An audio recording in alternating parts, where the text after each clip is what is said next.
যেহেতু ওকে আমি প্রপোজ করছি আর ও রাজি হয়েছে, তো এই দুনিয়ার কোনো শক্তি নাই যে আমাদের সম্পর্ক আটকাবে। দোস্ত, উল্টাপাল্টা কথা বলিস না। যতই হোক ও কিন্তু আমার কাজিন। তুই তোর সামান্য কাজিনের জন্য আমাদের বন্ধুত্ব নষ্ট করতে চাস? তোর যদি মনে হয় আমি আমার কাজিনের জন্য সম্পর্ক নষ্ট করব, তাহলে তাই। তোরে দরকার হয় আমি বন্ধু বলেই পরিচয় দিব না। আজকের পর থেকে থাক তুই তোর মতন। ওকে, ডান। ওকে, ডান।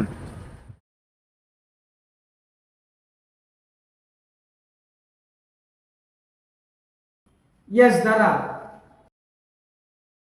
আয় রুমে আয়।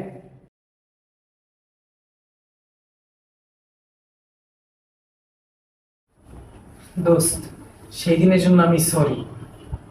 তুই রাগ করিস না। না, আমার তোর উপরে কোনো রাগ নেই।